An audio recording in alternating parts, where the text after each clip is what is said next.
Todd, what do you got going on? What are you working on in high level? Any new features that you're excited about, or just kind of in a routine of doing the same stuff with it? Yeah, pretty routine at this point. I'm just using it to make my calls basically, and that's mostly what I'm using it for these days. No automation, no follow up going out of there. No, I've got some of that stuff like drip campaigns and stuff like that. I've got that set up, and my company provides a CRM. What CRM is that? It's Total Expert. Okay, yeah, I'm familiar. It's not great, but Yeah, I like I've moved. It's tough for me to assess it because I've interacted with it a lot through relationships that I have at Movement Mortgage, and they customize a lot of the stuff. So I don't know like what is Total X UI and what is something that like Movement wanted done this way or whatever. But I know that like when I was originating and I was at Movement, they had Total Expert, and it was called M3 back then, was their branded version of it, and I loved it. It was great. There wasn't SMS wasn't a thing yet inside of the system, but the ability to like add the ability to have like different types of newsletters going out, and Movement's marketing department was putting all these together. So there are like 12 or 13 different newsletters that you could subscribe a contact to based on the type of contact that it was and where they were at in your journey and whatnot. And I used the shit out of it. I mean, I scraped lists of agents in my area and just added it to that. Not super compliant, but nobody knew anything. Nobody knew at the time like right. what was compliant, what wasn't. The marketing department was helping me do it. So yeah. Anyways, I use it every week there's a couple of letters or emails I send out for events that I kind of promote, and so it's real easy to go in there and set the emails up and then click a couple of buttons and email goes out. I can track who's opened it and stuff. And I mean, yeah, it's kind of stupid using two systems, I know, but I guess I'm kind of lazy at the end of the day too. So yeah. Well, it's the initial setup. It's the initial hump, right? Is like, even if we know that high level can do everything that you want Total Expert to, or vice versa, it's the initial setup of getting all of that dialed in, and the things that the other has that this one doesn't. And that's the hump, right? Like the proverbial hump that everybody always talks about. So right. we get it for sure. It'd be interesting to touch base with you around some of our onboarding plans that we have around like guided onboarding experiences. You'd be a good like test subject. Lindsay, Nick, I'm trying to get my business back up to a point. I'd love to re-engage with you guys and maybe see what you guys could do to help with some lead gen and stuff. But I'm still, business is still not to the point where I really got those extra marketing bucks to throw at it. So I'm doing the down and dirty, nasty cold calling agents day in, day out. And yeah, I'm getting there, but man, it is a grind. Yeah, I hear you, man. Well, good on you for doing the work that needs to be done. Right. Jared, thanks for hopping on. You heard me call you out, apparently. I know. I had to get on here. I actually do have this may be just a dev question that I have to build out, but in my high level, I have it set up where I get loan details. I pull that from Arrive, which is a pretty common POS, LOS. Yeah.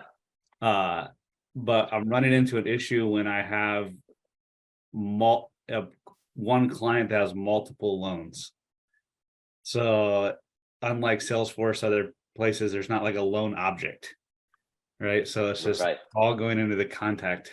How have you solved or looked at a way to solve that, or is that just a pure dev thing that I need to build out and actually build that into the system? Are you needing to manage two sets of loan details like concurrently, or is there like one that comes in and bumps the other one out of relevance?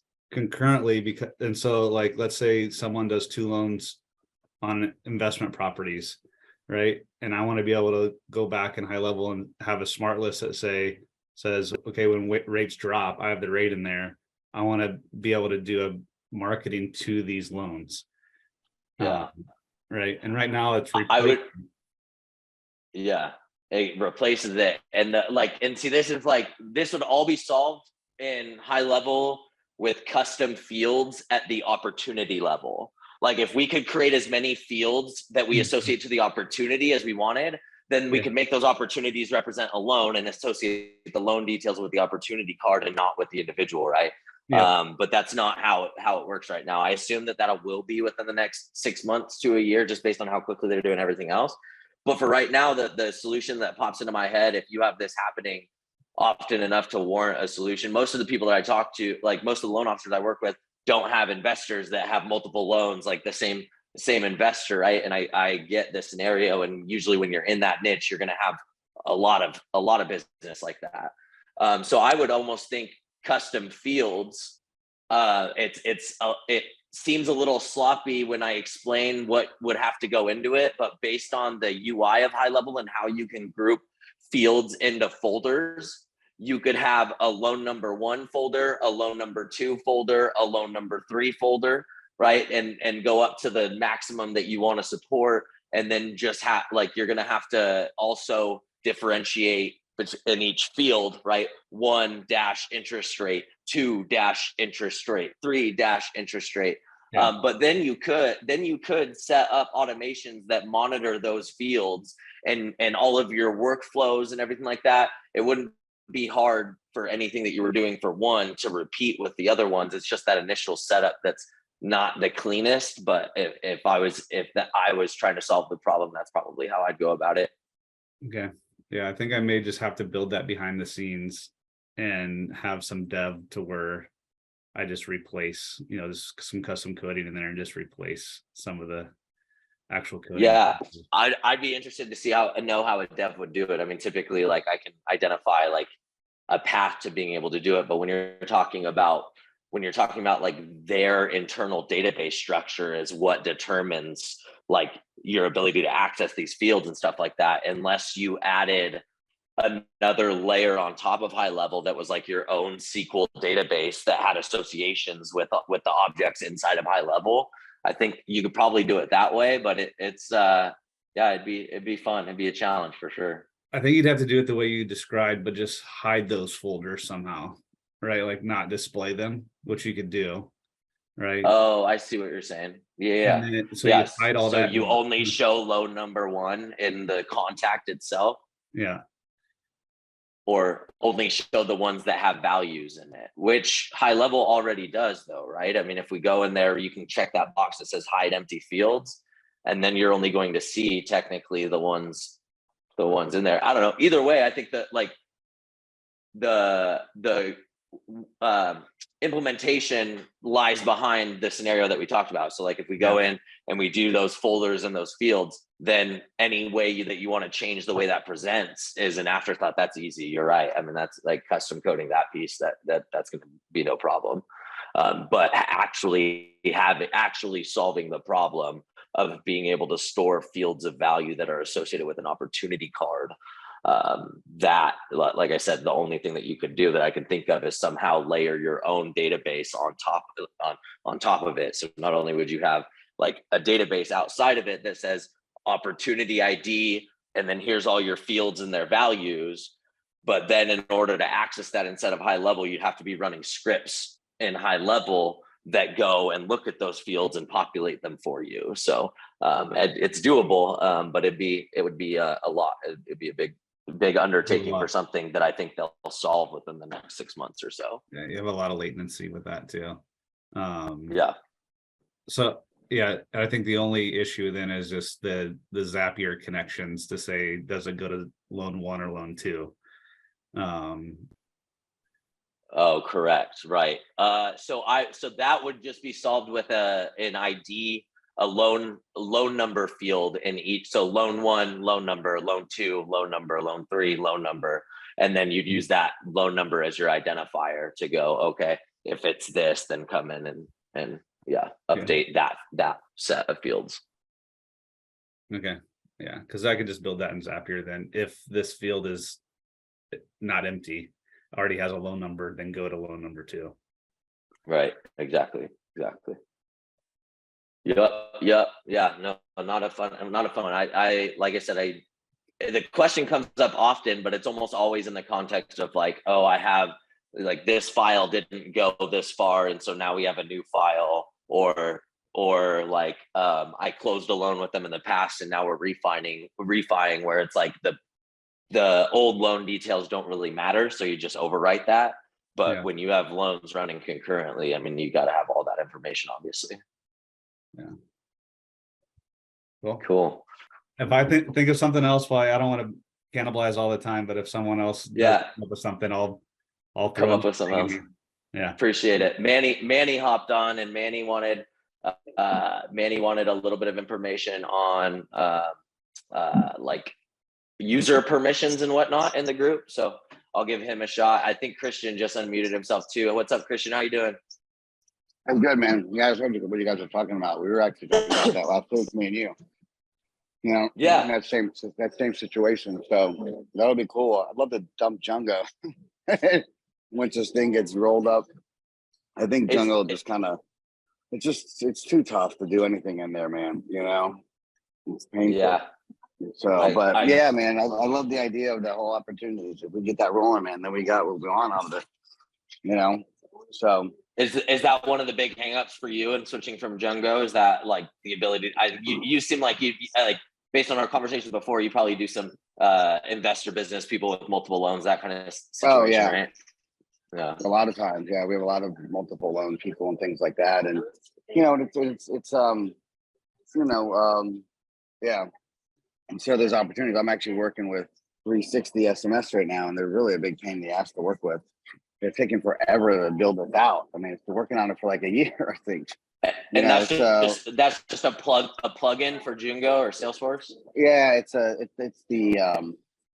SMS integration. But they have guys, I guess, in India that kind of build out the back end, for certain things. And I was just really using them to build out the back end, but it's like such a nightmare. Horrible. It's like, it's horrible, man. I can't communicate with them. You never hear what they're saying. It's like week after week after week. Who echoed? That was me, Jared. Jared. Oh, okay. It is horrible. Yeah, I just got off a consulting call actually like an hour ago with somebody who's like didn't know that they were replacing Jungo before we got on that call, but knows now that they're replacing Jungo. Yeah, I've heard a lot.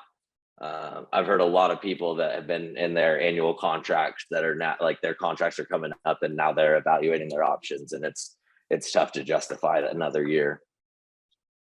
Yeah, I mean, mine comes up in June, so I really would like to figure it out. So I may keep it for another year, just as we roll things out here and see what's up,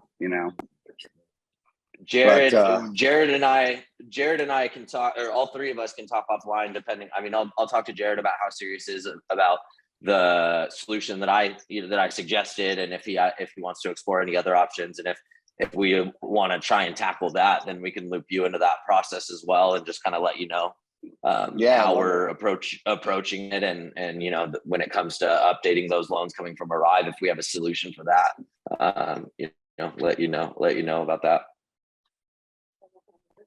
Cool. Manny, are you in here, bro? Hey, what's up, man? Hey, how you doing? Good, about yourself? Good. You have a few minutes for me to walk you through this like agency user thing? Yeah, sure. I'm tuned in right now. Okay, perfect. Let me share my screen. Okay. All right. So when you're in your agency view, you can come to your team, and this will show you every user in every account that you have. Now, as an agency admin, you don't have to create a separate user, but let me show you. Use mine as an example here. Michael McAllister. Boom. Okay, so here's my agency. So see how it shows user type right here, agency owner. But when I Yeah. go in here, I also have these sub accounts right here. Now, as an agency owner, I don't have to be added as a user to any sub account to see everything. But if I want to get notifications from a sub account, I have to come in and add myself as a user to that sub account by going right here and selecting the sub account and saving it. And then at that Gotcha. point, you'll have the ability to receive the notifications from that Okay, and sub then- account. Gotcha. Okay. Now I get it. And so I I never knew about that setting there. So yeah, no, and I probably didn't understand it really until about a year ago, and we've been doing this shit for 4 years. So no worries there. So we have hundreds of sub accounts, and there's only a handful of them that I actually want to receive notifications on, and so you'll see the list of them down here. And I can come in and add as many, if I've got a client that I want to keep an eye on his stuff a little bit closer, his or her stuff a little bit closer, I can come in and select, and basically I'm subscribing myself to notifications in that sub account. gotcha. Okay. And you use Lead Connector on your phone for that, or the high level? Yeah, Doesn't make a difference, right? Yeah, I don't think that there's a difference. I've seen a difference in when Lead Connector, from my experience, has always gotten the update a little bit earlier, but that's varied Okay. between a day or two earlier to hours or whatever. It's not, to be honest with you, I just don't really understand the difference between the two. I've never had issues with Lead Connector. I've just always used Lead Connector. All right, cool. Thank you. That's all I needed. Cool. Great. All right. Anybody else? We got Tracy. Tracy hopped on the call. Thank you for being here, Tracy. Are you just a spectator today, or do you have anything you'd like to go over? I work with Christian Penner. So Awesome. to listen Nice and to meet you. support. Nice to meet you. Thank you. Awesome. Well, that being said, Christian, I know that you chimed in on the Jungo issue. Christian, anything else that that came up this past week that you want to go over? No, I think I think that was it. Me and Tracy were trying to work on trying to set up our calendars to be more like a calendy kind of type of calendar. I think we may have talked about in the past, where you have kind of different landing page options and stuff, time frames and things like that, but it really only goes to one calendar, and trying to streamline that a little bit. So we're kind of trying to work on that from just a visual standpoint, and also obviously a functionality standpoint too. So I just, I love the calendar stuff in there. Just for some reason, we seem to kind of always run into some challenges with disconnecting and things like that all the time. So is anyone else running into that? Or no? I'm not. I haven't heard a ton around the disconnecting. I mean, I can tell you from experience that and having replaced Calendly internally with high levels appointment scheduling functionality, there is nothing that Calendly can do that high levels calendar appointment calendar functionality can't do. It's a little bit confusing and cumbersome to figure out the first couple of times, but as far as what you can do with it, you will not be sacrificing any functionality. If you are comfortable with what you've had with Calendly, then there should be a pretty easy path to replacing that with the appointment scheduling in high level. Do you have maybe some training stuff that you've done maybe on setting that up the way you guys have it? Maybe we can take a look at it compared to what we got or something, or maybe. Yeah, I don't know. We might. I think does our help center, Lindsay? Does our help center have good literature around this, or do you think we should just set up a call with Christian and Tracy to talk more about it? About calendar disconnects, I caught the tail end of that. Sorry. Well, just calendar functionality in general. Oh yeah. We got some stuff in there. But man, there's a lot of focus on updates around calendar lately, so things are just getting better and better. But yeah, there's some clarifying articles I'll drop in the group chat here on that. Well, and I'm happy to at this point to share my screen and kind of jump in and tell somebody somebody else comes to All right, take cool. over or ask a question, kind of jump in and look at that calendar functionality and how we set it up. Okay. All right, we'll jump into here. Okay, let me do this. Okay. All right, so the calendar functionality is inside of calendars. You have your calendar settings right here. Groups are like the highest level of hierarchy. Your calendars do not have to be inside a group, I don't believe. Maybe they do. Let me see. Create. Let's just go through the process. All right, create a calendar. Let's say I want to do round robin. You choose round robin even if there's only one person. You'll notice that there's not an option when you select create calendar. There's not an option for like one-to-one booking right here. Round robin is the correct option to choose if that's what you're wanting to select. And then you just come in here and you select the one user that you want the calendar to be for. So I can come in here now. I can call this Michael McAllister. Zoom 30-minute Zoom call. Oh, that's Right, cool. so I They can come here. allow staff selection during booking. That's a cool feature. I didn't see that. Yeah, that's new. So this gives them the option of, so I can add as many users as I want in here, and then we can allow them to override the round robin by selecting who they want to work with. So there's that, but we're going through here. We can change the way the title is set up, the title of the appointment and what they get sent to them is set up. We got to change this slug, right? Michael 30-minute Zoom. Save and continue. Okay.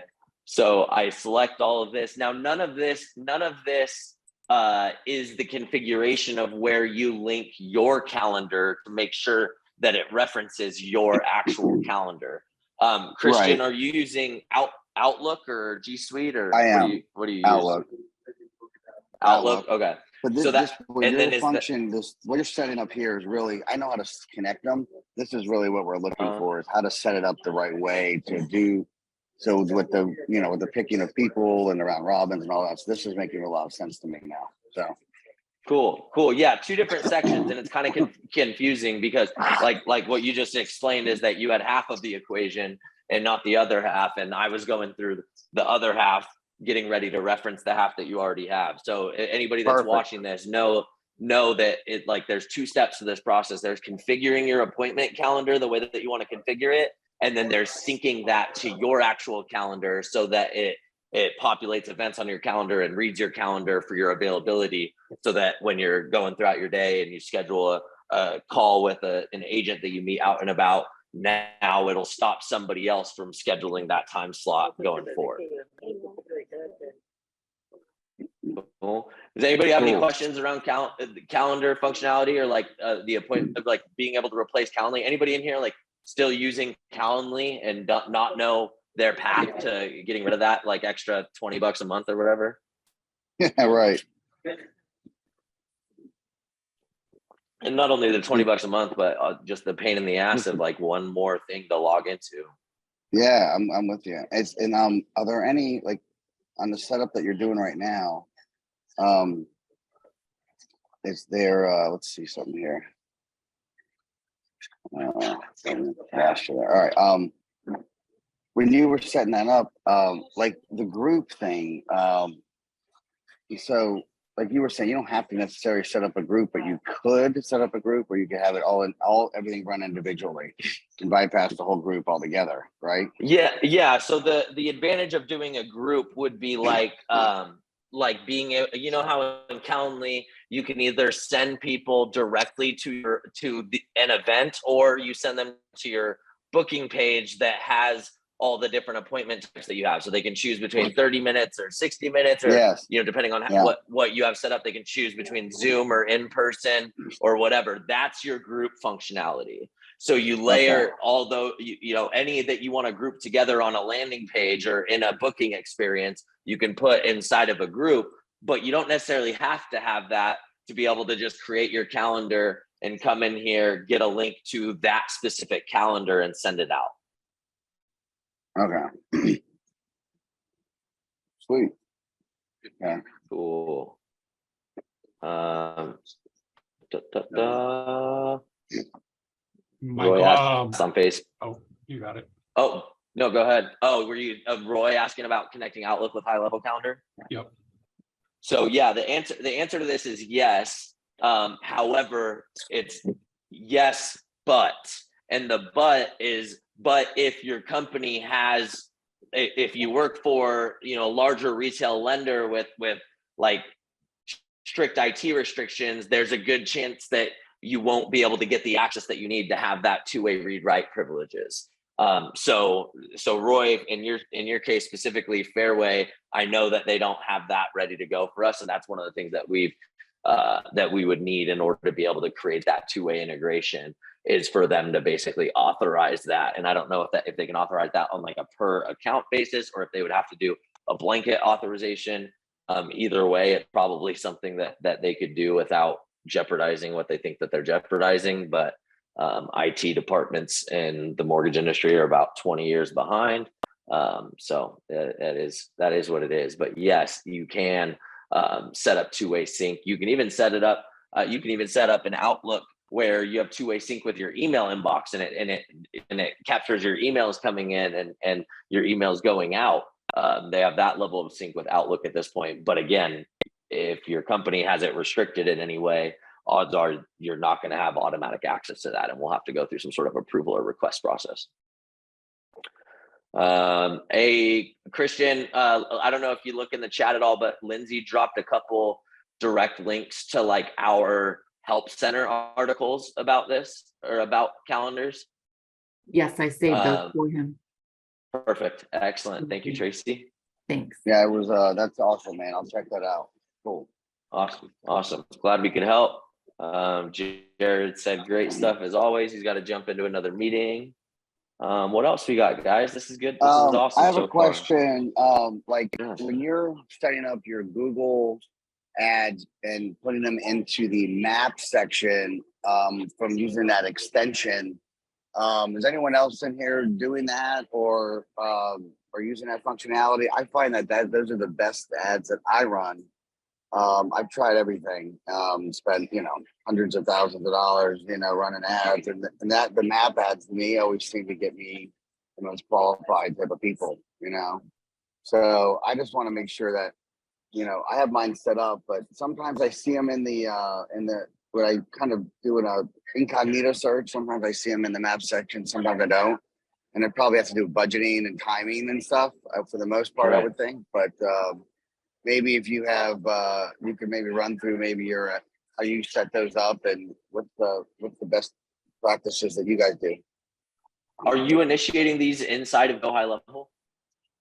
I don't know. I maybe that's one thing. I think they are inside Go High Level, the reports and things like that. But I think I'm really just doing them from my Google Ads account.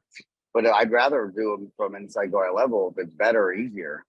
I had a guy, Gotcha. Okay. company that used to do that stuff for me, and I'm not associated. We're not using them anymore, kind of going forward. So I was just kind of taking over that functionality myself, running that particular ad. Yeah. No.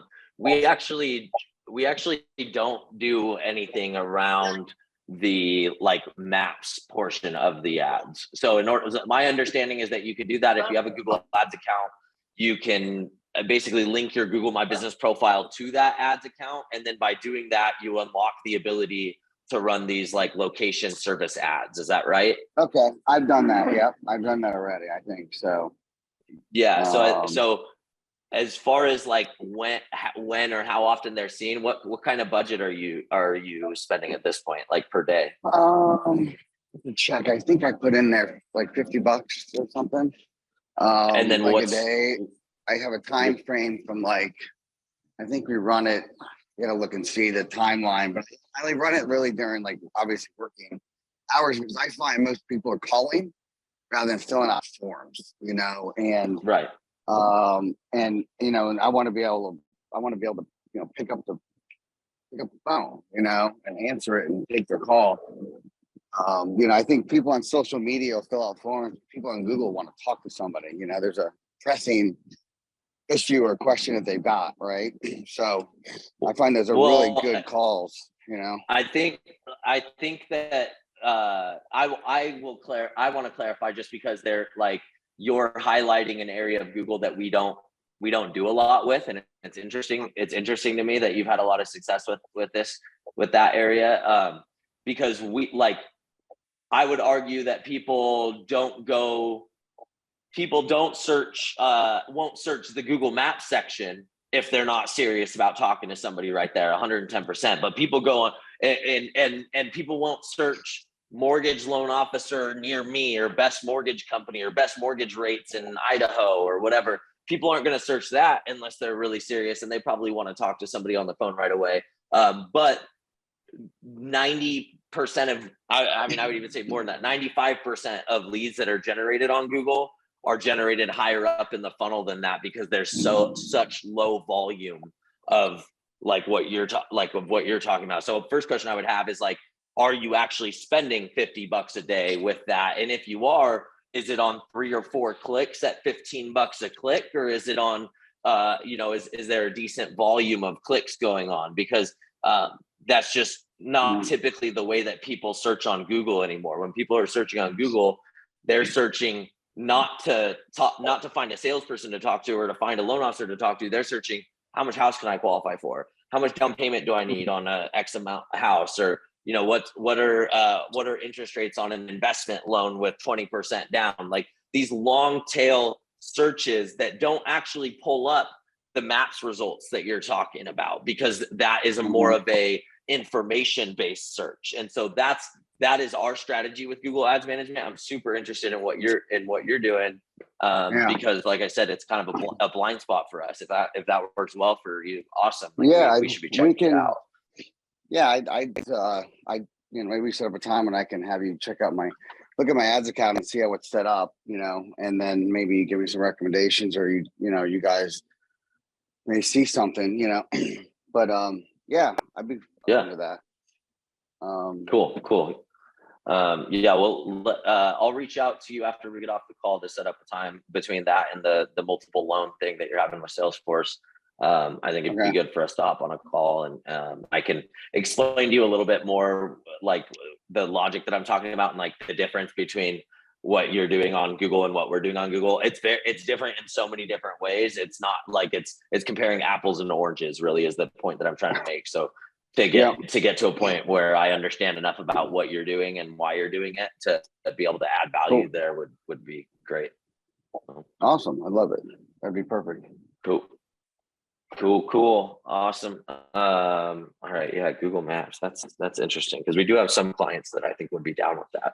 Some clients I think want to disassociate it from their personal brand, or the Google My Business profile that their company monitors or whatever.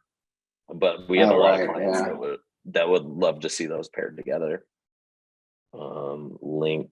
Yeah, what I find that if somebody's Googling for, I actually probably got to check and update some of my keywords, but for the most part, we show in the map section, depending on what the search is, either the top 3, maybe if we're 4, then we should at least show up in the map section. If we're within the first 3, then we got 2 pieces of real estate there, so it's a pretty prominent showcase that we try to use based on our reviews and all that stuff. So anyway, yeah, it's cool.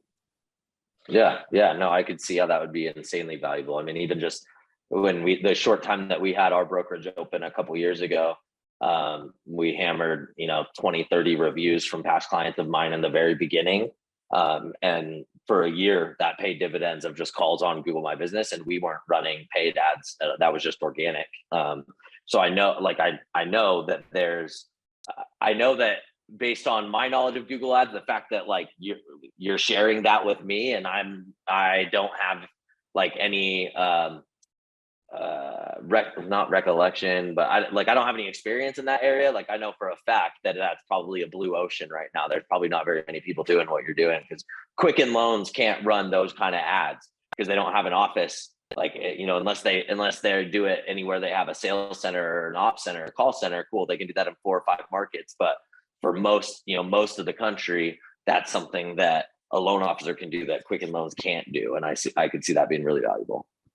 Yeah, because because we're in competition with them for those long form, there's anything that shows up underneath the maps or on top of the maps. And I find that within the maps, it's a pure local thing. And people, when they call, they've for the most part looked at the reviews, read them, because when they call, that's the first thing they say is, hey, I found you online. We always kind of ask how and what they type in and why, so a lot of it, most of it's just because they'll read reviews or when they log in our page, they'll see something that resonates with them, and it's a warm call, and I find I'll take those all day long than chasing some guy down that filled out a form or went to a fun. Yeah. The phone or respond to a text, drives me crazy. Yeah. But I've done the 100%. same thing, I'll go in there, I'll fill out something, but I don't really want to talk to somebody. But, if I've got a pressing issue, I'm calling somebody, or Googling it and then saying, okay, golly, I'm going to call this guy and I'll answer those calls myself. And a lot of them are really situational calls that are a need happening right now. I had a guy that called me, I think it was on Friday, he was, he submitted his tax returns to his lender and his lender, told him to, file them one certain way. And then he did them. And then he came back and said, oh, they're wrong. And then, we kind of talked through him. We sent them over to me and he was under contract, and so we, was a deal we're trying to put together for him. He ended up kind of canceling the contract because he got all distraught over the whole thing. And hopefully we'll work with him more. But those are the calls that we get are people like in the middle of a problem or maybe they got turned down by a bank or, something come up and, they're searching for a solution. And I want those people. I want those calls, I want someone that's under contract, someone that's in a situation they need assistance with immediately and it's a real deal, and I would say those are the calls that we take and we close if it's closable, right? So that's why I like those more than than any form you can fill out, for sure. So anyway, no, that's cool. Yeah. That's cool. We'll definitely look deeper into that and then I'll connect with you offline to set up a time to connect on this and some other stuff that we've been talking about. So, sure. Sweet. cool. Thank you, Christian. Yeah. Awesome. All right. Anybody else? Yeah. Todd, I have your name written down here. I'm coming after you, bro. I want I want you to be a poster child for like using Go High Level with not even considering our lead gen. I know that the conversation always like circles back to that when you and I are talking, but I'm not even talking about that. It's just all the pavement pounding that you're doing already because that like you need that to drum up business. Right. It seems like Go High Level could be a really beneficial like leverage tool for you in that case. So I'm going to give that some thought into like how we could help you do that and make it obvious that it would be a benefit for you to invest that time into getting it set up. Right. Well, where to find me. Yeah, I do, Todd. Awesome. Cool. Anybody? All right. Well, this was a good call. Really excited to have the dialogue that we did have on here. I don't know on that note if you guys aren't leveraging Google My Business profile for folks searching on mobile. Okay. Lindsay threw something else, another resource out there for people looking to basically improve your Google My Business profile presence and what you do with that. So check that out. It's around using Go High Level as a way, Go High Level allows you to manage your Google My Business messaging You have to have the function turned on inside of your Google My Business profile. But then once you do, you can set it up so that your chats come in to go high level. And that's pretty cool. It'll show, people who have that feature turned on, it highlights those profiles a little bit more. So it's just one more way to get in front of people. Thank you for that, Lindsay. Awesome. Okay, great. Thank you guys for being on. Next week, this week, you can see I'm not in the office. I was sick the last couple of days. Next week I will be out also, but I will be doing the Zoom room still. On Tuesday, keep an eye out for your weekly breakdown. Again, that'll be another one that's kind of shot mobilely, but there's plenty of stuff to go over, so I don't want to skip it this week. So stay tuned for that weekly breakdown coming out on Thursday. Weekly Zoom room next Tuesday. And as always, feel free to reach out if you have any questions. Thanks for watching. We'll see you at the top.